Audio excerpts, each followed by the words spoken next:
Voilà la suite de notre formation. Nous continuons peu à peu. Et là, on est devant l'interface du téléphone. Bon, vraiment, j'ai fait les captures d'écran de mon téléphone pour un peu expliquer ce qui se passe au niveau des téléphones. Voilà, ne vous inquiétez pas pour des questions et autres. C'est comme ça que nous allons avancer et nous allons voir aussi certaines parties qui sont un peu spécifiques. Voilà, notre application est là. Euh, c'est entre. C'est l'application qui sera pratiquement exécutée. Bon, tout d'abord, après l'avoir téléchargé là où je vous ai montré dans la vidéo précédente, il s'installe comme ça dans votre téléphone. Et comme il est bien installé dans votre téléphone, ce qui est simple à vous, c'est juste de l'exécuter. Et une fois que vous l'exécutez, il va vous demander ça. Donc, il n'a pas trouvé une application qui peut s'exécuter dans votre appareil. Donc, pour vous dire que vous n'avez pas encore mis votre projet CS Pro dans le téléphone. Si vous dites par exemple non, il va vous afficher quelque chose. Et si vous dites oui, il va vous générer l'exemple du capi entre qui vient par défaut avec l'application. Mais dans notre cas, nous on a appuyé sur non et vous essayez d'abord avec oui. Voilà. Après avoir fait un non, il nous affiche ce commentaire qui est là. Bon, c'est une page d'aide, vous lisez, ça va vous édifier juste un peu. Et voilà, après, vous cliquez juste un bouton retour.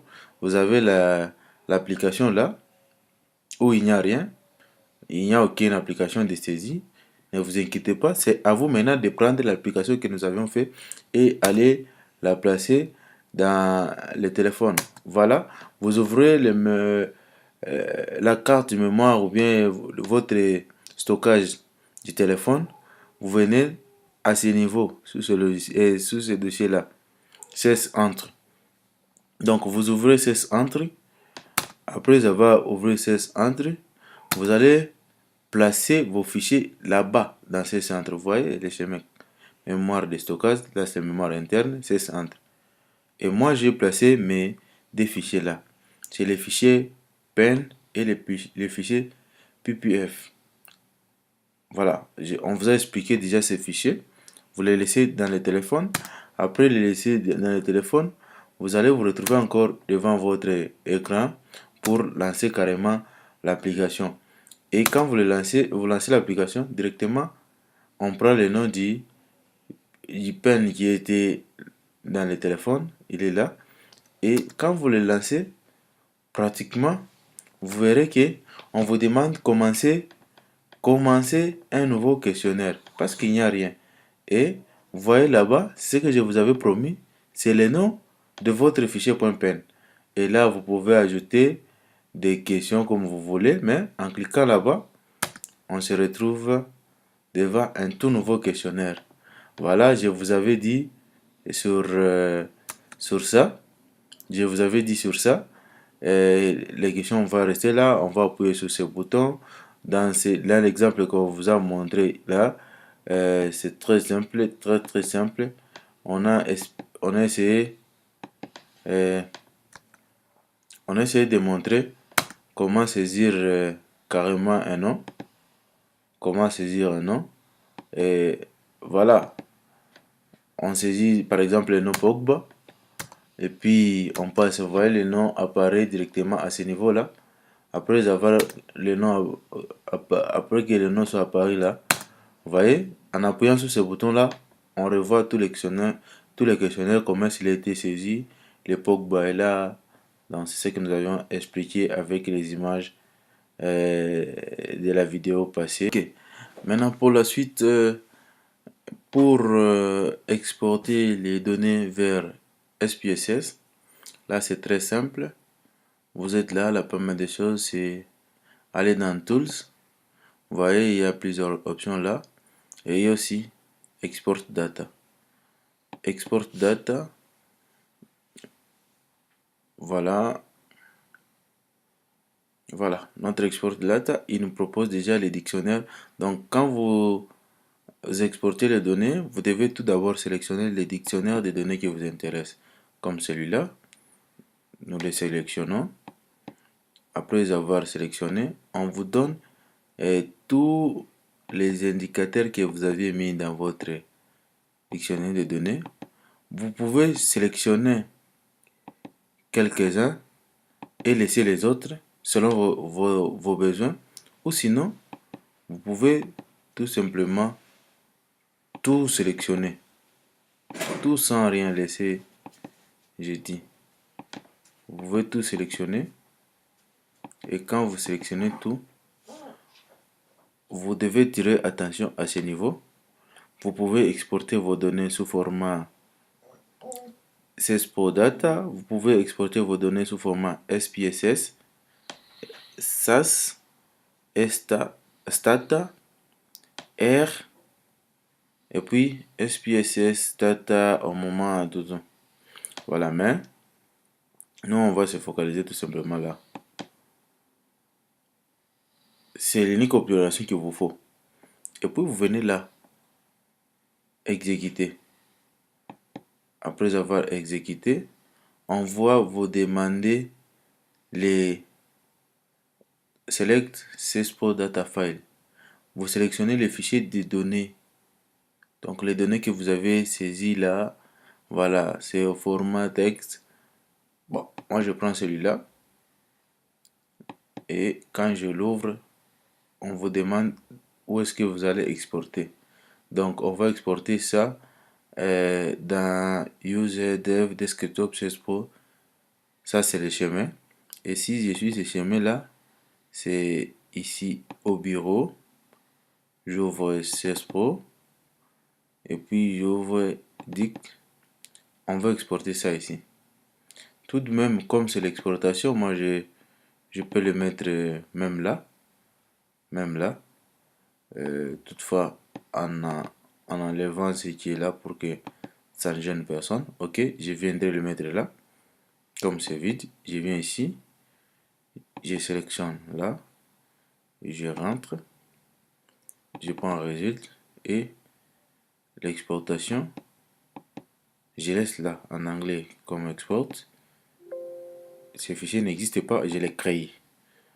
De même ici, je rentre encore. Résultat. Le fichier n'existe pas, je l'ai créé. Voilà. Donc, nos deux fichiers là seront créés dans ces dossiers là. Dans ces dossiers résultat. Pour dire résultat. Ok. Voilà. Si vous avez ce message comme moi, cela veut dire parfaitement que votre exportation s'est bien effectuée. Comme notre exportation s'est bien effectuée, je peux quitter ici. Il me demande de sauvegarder, je peux ou ne pas. Bon, moi, je ne peux pas sauvegarder comme c'est une formation. Et notre fichier est là.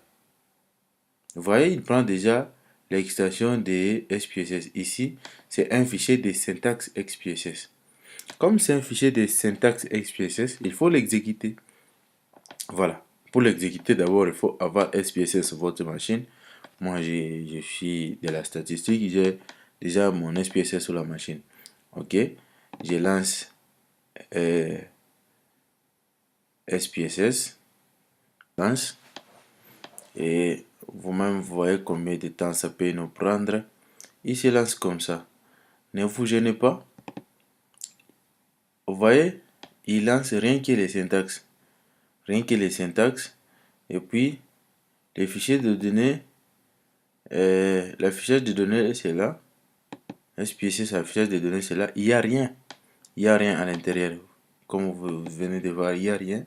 Mais, au moins, nous avons un fichier de syntaxe. C'est notre syntaxe des données qu'on vient d'exporter. Maintenant, comment avoir les données? Si vous cliquez là, vous perdez facilement. Vous perdez facilement, mais moi, je vous conseillerais d'aller sur exécuter. Et puis, tout. Vous cliquez sur tout. Et quand vous cliquez sur tout là, j'espère très bien que vous allez voir un processus. Le processus est là. Et le processus est très bien exécuté. Là, c'est les résultats, disons. Vous avez le fichier des résultats qui s'affiche. Ok. Comme on dit que c'est bon là, on peut rentrer dans notre fichier de données qui est là sans titre. Voilà, notre fichier de données là avec beaucoup de données et avec tous les variables créées en CS Pro comme on les a nommés. Tout est là. Voilà, en réalité, il y a 150 variables et ici, nous avons 248 données. En tout cas, je vous dis que c'est très bien. Ici, déjà, vous pouvez commencer votre analyse, votre traitement des données. Vous allez produire vos tableaux avec SPSS. Donc, moi, j'utilise SPSS et CS Pro. CS Pro pour la collecte mobile des données et CS Pro me facilite pour la saisie. Mais SPSS, c'est pour les traitements. Moi, j'utilise ça pour les traitements et pour la production des tableaux. Mais pour la production des meilleurs tableaux, là, la qualité des tableaux, je bascule aussi sur Excel. C'est ça, chaque logiciel a ses forces et ses limites. CS Pro nous aide à faire un très bon masque de saisie, à faire tout bien. Vous pouvez même faire des beaux tableaux avec CS Pro, mais moi je vois quand même l'analyse avec SPSS est plus rapide que CS Pro. Voilà, pour aujourd'hui, nous avons fini. Je vous demande juste d'aimer, abonnez-vous sur la page et sur la chaîne. Continuez à aimer, partager la vidéo et un peu de pouce là en bas si vous avez aimé. La concaténation. Qu'est-ce qu'on fait pour concaténer? On parle sur Tools et puis vous allez sur Concatenate Data. C'est très simple, c'est l'opération la plus facile à réaliser. Vous voyez ici, il y a à peu près trois zones hein, où on peut ajouter des données. On commence d'abord par là-bas, ici. Ici, c'est là où on peut ajouter les fichiers à concaténer. C'est les fichiers de données. Voilà, moi je clique tout d'abord là-bas. Comme ça, je vais vous montrer très bien. Ok, là aussi, c'est là il y a notre dictionnaire. Mais moi, je suppose que mes données sont dans Data, dans le dossier là. Vous voyez ici, j'ai des fichiers de données. Un, D, vous pouvez en avoir autant, même 100, même 200. Il suffit juste de sélectionner tous ces fichiers là et vous dites ouvrez. Vous voyez que tous ces fichiers seront ajoutés là. Voilà. Avant de faire ces opérations, il vous faut sélectionner aussi les dictionnaires. Dictionnaire, moi je connais où je trouve mon dictionnaire. C'est là-bas. Vous voyez, je prends mon dictionnaire qui est là. Je l'ouvre. Après avoir ouvert le dictionnaire, on me demande la direction du fichier lorsqu'il sera créé, le nouveau fichier de données. Bon, moi je vais le mettre là-bas. Et je peux le nommer formation.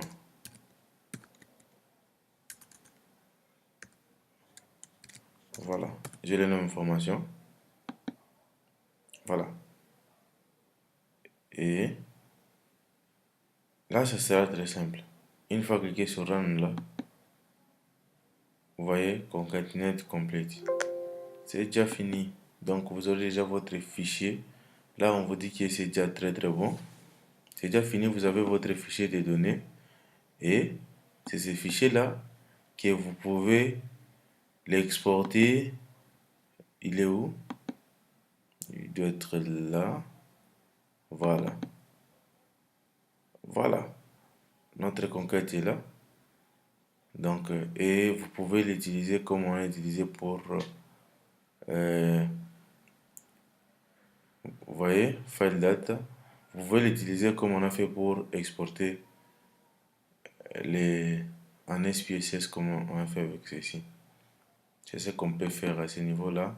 Donc, c'est un bonus parce que c'est une question qui a été posée avant de publier la nouvelle vidéo. En tout cas, moi, j'ai très bien pensé à exporter d'abord comme ça pour que vous voyez très bien. Bon, très bien. Là, c'est le nouveau type de données que 16 Pro 7 a avancé. Donc, on peut facilement consulter les nouveaux données. C'est ça la force de la version 7 de 16 Pro. Vous pouvez déjà vérifier les données que vous avez exportées à partir d'ici et faire certaines choses là. Tout ça, on va essayer d'exploiter avec vous après dans la suite, disons. Et pour aujourd'hui, je vous demande tout simplement de rester avec nous sur cette chaîne. Il y aura beaucoup de choses que nous allons faire ensemble avec vous. Je vous demande encore de vous abonner une fois de plus et vous ne serez pas dessus. Merci. À bientôt.